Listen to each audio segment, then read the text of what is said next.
This morning, the Texas turnout. More Democrats voted on Super Tuesday than Republicans. Will this state become a battleground? We're going to ask Lieutenant Governor Dan Patrick in studio. But what was up with those long lines? Good for democracy, yes, but LULAC's national president is with us, calling on governments and political parties to make changes to the Texas primary process. Bernie Sanders supporters are upset, but Texas Democrats need them in November. Will they risk a repeat of what happened in 2016? Abby Livingston is with us from D.C. And Congresswoman Kay Granger survived and may finally have more Republican women in the Texas delegation, depending on what happens with Genevieve Collins and Beth Van Dyne. Inside Texas Politics with Jason Whiteley starts now.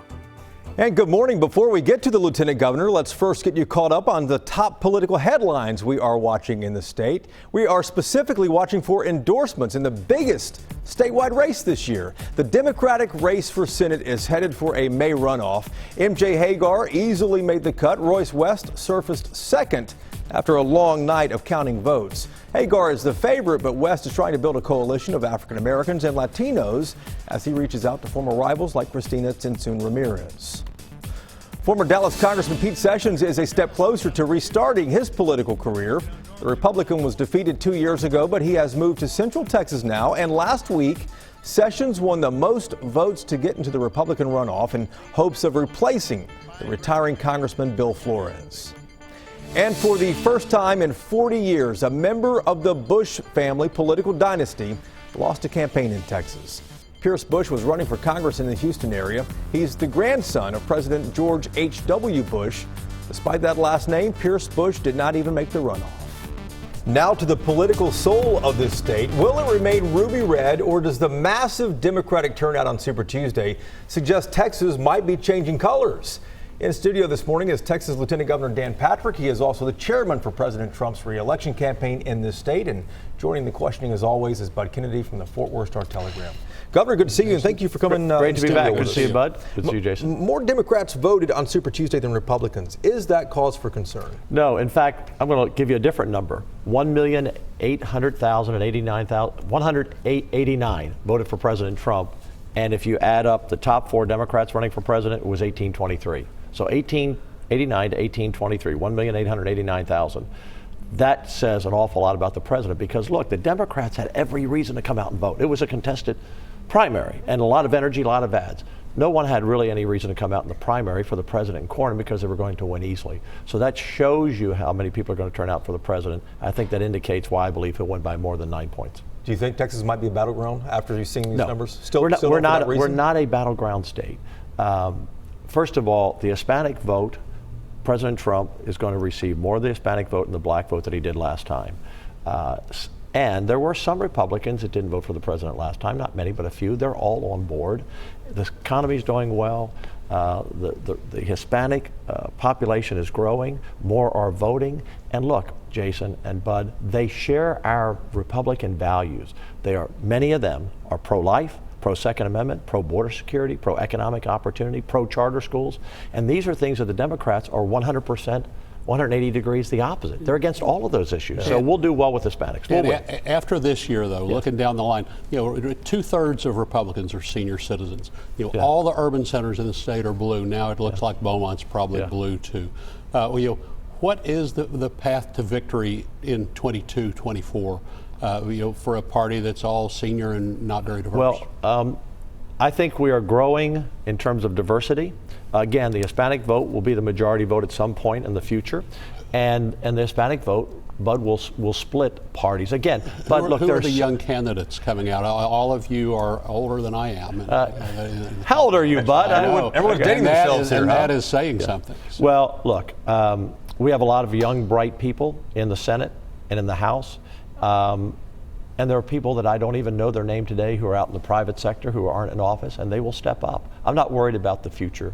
I meet young people all the time in their 30s and 40s that are volunteers, and they work for our party all around the state, and there will be their time to step up. So I'm not worried about that. The key is the Hispanic vote, and I'm telling you, Bud, that The majority of Hispanic voters are pro-life, and the Democrats have gone so far to the left on that issue alone.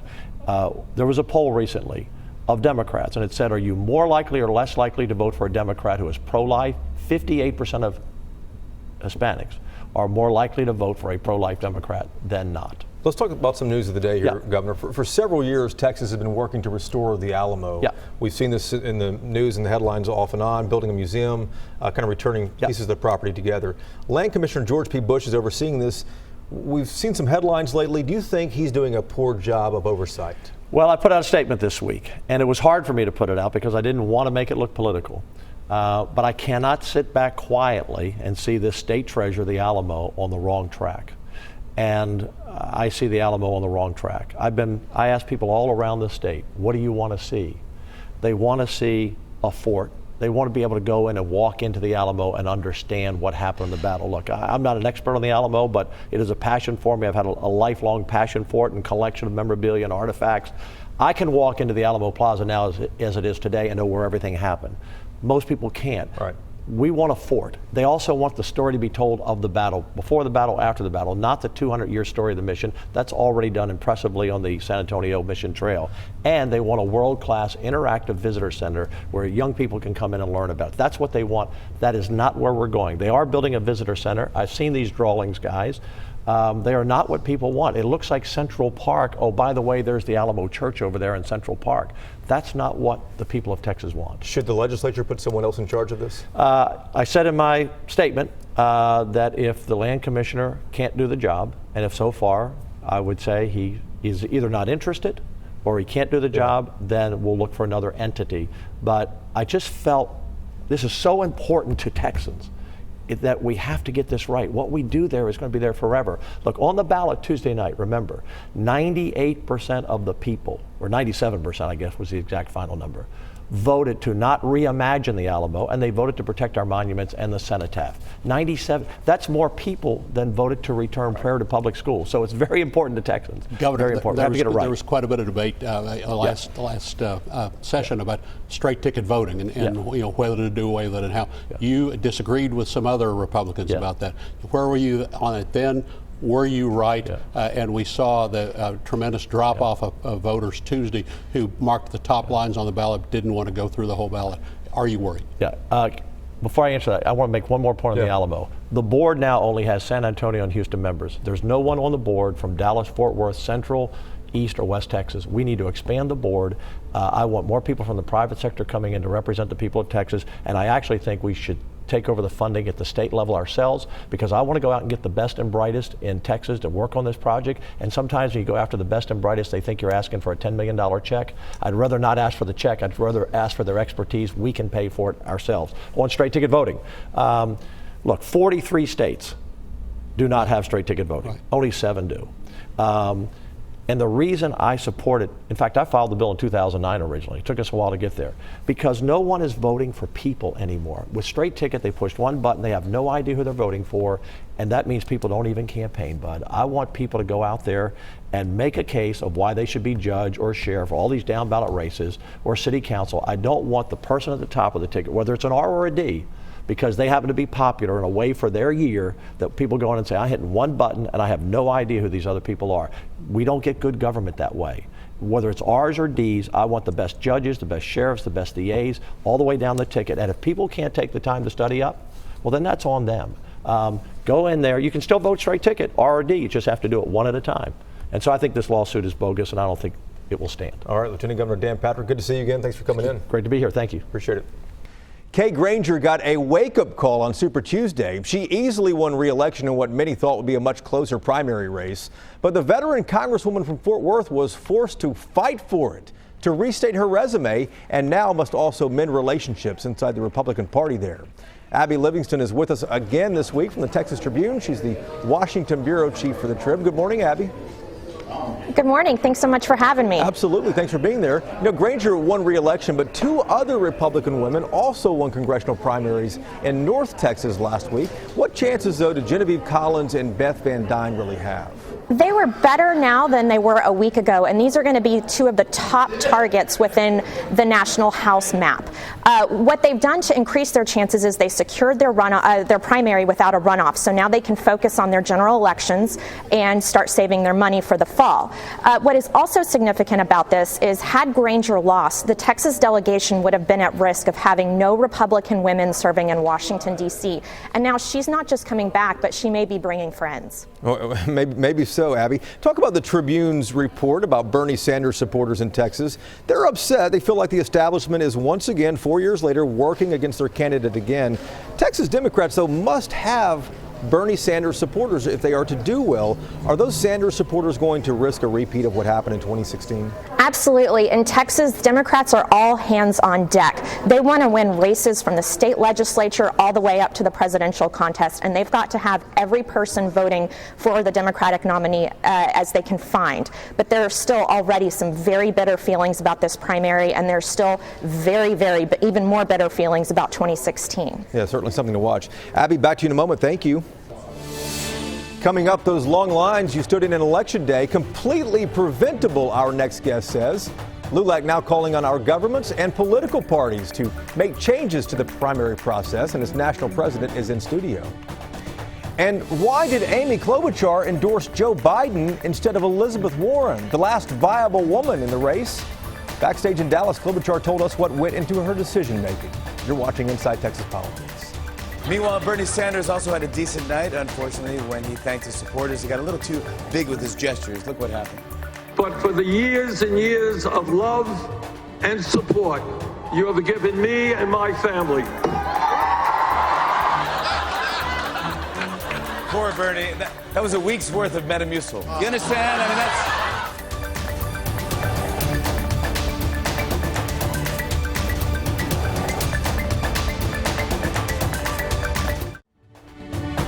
This is Inside Texas Politics with Jason Whiteley. It's time to get your phone out. We dropped 2 episodes of our Yolitics political podcast a few days ago. You know, Ebola scared the heck out of Dallas 6 years ago, and all of Texas for that matter, but it created a framework on how to deal with public health emergencies like the coronavirus. Dallas County Judge Clay Jenkins is now preparing for it using lessons learned from Ebola. Jenkins also had some pretty good stories that we've never heard before about what was happening behind the scenes during all that. We also talked to a Texan in China about what life is like there in self-quarantine.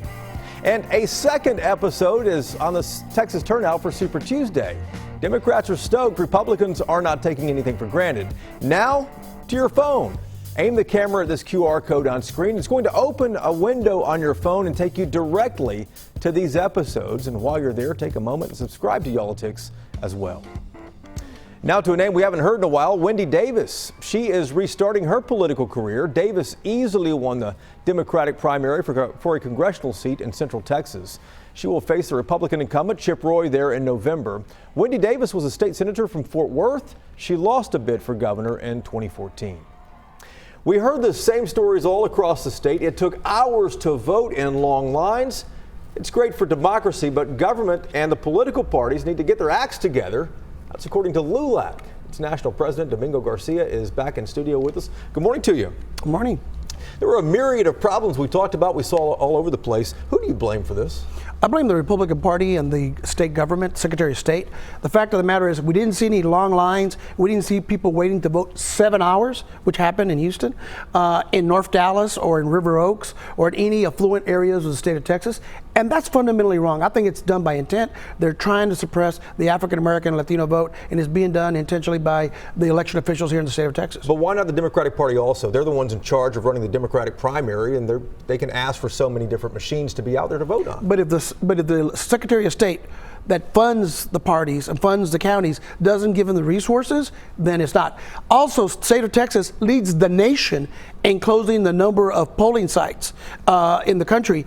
And most of the polling sites that have been closed have been in African American and Latino communities. Again, that's done by intent. It's done by design. It's really immoral, and it's rigging the system. Well, let's talk about voter suppression there for a moment. We did not see these reports of super long lines and the problems with the machines in places like Houston's River Oaks, North Dallas, Georgetown, and places like that. You think that's intentional? It's totally intentional, and it's being done because people are.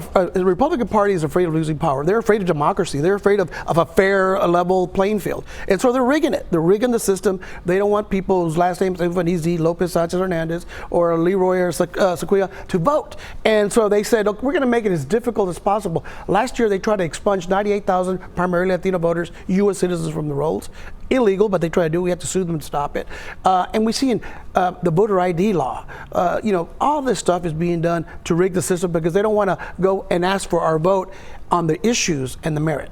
The other night when we did our Super Tuesday coverage online on Facebook, we also talked to Deborah Peoples, the Tarrant County Democratic Party chair, and she said that there were things that the Democratic Party, at least in her county, could have done better. Don't you think the Democratic Party shares any responsibility for this? Oh, I think they do. I think they should have anticipated that when you close 600 polling sites and consolidated them into one location, that you're going to have additional workers and machines at that location. Yeah, they could do better. Counties obviously run the elections, not the political parties like we just saw during the primary, but do you expect we're going to see any issues for November? I anticipate it will happen. I believe it will be design and intent. As bad as we saw for Super Tuesday? Yes, and worse. And I expect that LULAC will have to go to court, as well as NAACP and others, to stop the Republican apparatus, in this case the Secretary of State, from rigging the system, suppressing the vote. And unfortunately, when the Voting Rights Act got gutted by the Supreme Court, it allowed the Republicans free hand to suppress the votes of American citizens who happen to be black and brown. I want to ask you one more question about a candidate. Bernie Sanders supporters are upset, fearing that the establishment is running over their candidate again. Democrats need the Sanders supporters in the fall. Do you think the Sanders supporters, if Biden becomes the nominee, will they risk a repeat of what happened in 2016 and protest against the establishment candidate? In 2016, Trump was sort of the Wizard of Oz over here. We really didn't know what was he going to do. Now he's a known entity. I think almost every Democrat will come out and vote. I think the record numbers you're seeing across the country indicate that there's an enthusiasm really to vote against Trump, more so than voting for Biden or Bernie. And I think that turnout will come out in November. All right, Domingo Garcia, the national president of LULAC. Good to see you. Thank you, Jason. Thanks. What a difference a week can make. Think about what the Democratic race for president looked like last Sunday. It was still crowded.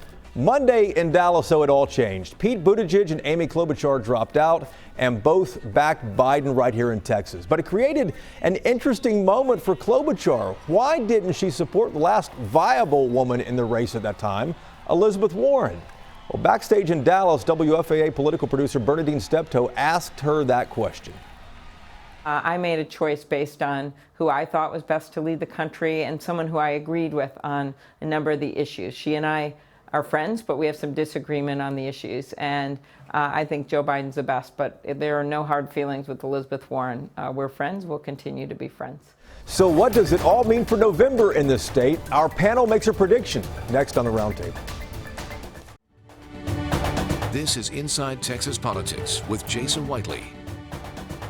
Time now for Reporters Roundtable to put the headlines in perspective. Abby and Bud are still with us, and Bernadine Steptoe, WFAA's political producer in Dallas-Fort Worth, joins us each week here as well. Abby, let's start with you and the Democratic runoff for U.S. Senate in this state. MJ Hagar and Royce West both made the May runoff. How's this going to play out? Well, I think it's going to be how the candidates determine it by their tone. They're going to spend a lot of money against each other for the next several months, and there's going to be a victor coming out who's probably going to be broke. And whether or not this is a primary where people, the negative feelings are too strong going ahead is up to both Royce West and MJ Hagar. And Bud, let me ask you, because Royce West told us that he was hoping to get Cristina Centun Ramirez on board with him. Would that put Hagar in trouble? This race is not going to be determined by the candidates at all. It's going to be determined by where people are voting in other runoffs across the state. That's the only place there's going to be any turnout. Places like CD24, which is more suburban, which is going to favor Hagar. The South Texas runoff, several for State House and State Senate. Those are the Democrats who are going to decide. That's where Royce West is going to have to work really hard. He doesn't have runoffs in the big cities. Bernadine, how do you expect this to play out? And what do you think about, will rivals back West over Hagar? I think they will, but I also think that turnout in this election is going to be crucial, not only for this particular election, but for the down ballots. And I think that Senator West and Hagar will get those voters out, because it's going to determine big time on how they get their people back to the polls, as well as those who endorse any particular candidate. And Abby, you know, it's all obviously every election's all about turnout, but Bud brings up a good point here too, and that is how this might be decided by individual districts. Do you think that's going to play a part in this? I think it could. I think that what I've seen in the last few years in Texas politics is the statewide contests matter less, and the candidates benefit more from who's running down ballot. So I absolutely think that could happen. Bud, let's shift off to the presidential race. You know, Democrats turned out strong for Joe Biden and for Bernie Sanders, and for the first time in a long time, as Abby pointed out on email to us, Texas has played a pretty significant role in nominating the Democratic nominee. Well, there was a huge role in nominating the Democrat, and then we had this big turnout. You know, Democrats barely outvoted Republicans statewide. A lot of talk about that, about whether that really means anything in the fall. But it does mean a lot in places like, you know, Democrats badly beat Republicans in turnout in Collin County, was strongly Democrat in this election. Democrats won Denton County. Democrats are turning out heavily in places where they didn't used to turn out. That's got to make a difference in the fall. Bernadine, Republicans also had a strong turnout. What does this say about November? Do Democrats really have a shot? That is going to be a battleground state. And I think that at this point, if you look at the turnout, the Republicans probably have an edge, but they're going to have to work awfully hard to keep it, because the Democrats are fired up, as well as the Republicans, because keep in mind, there was not a competitive presidential election during the primary. Yeah. So you're going to see that in November. You'll see a very, very robust top of the ticket. And Abby, back to you for the final moments here too. Bottom line, battleground state for Texas. Do you think that's really going to come true this time? I think it could. I think that Republicans better get ready, because Democrats are going to spend at the state ledge, the Congressional, the Senate, and possibly the presidential level, and Republicans better be ready. It sounds like, yeah, it might be an active November indeed. All right, guys, thank you very much. We appreciate it, and thank you for watching as well. We'll see you again next Sunday on Inside Texas Politics. Hope you have a good day.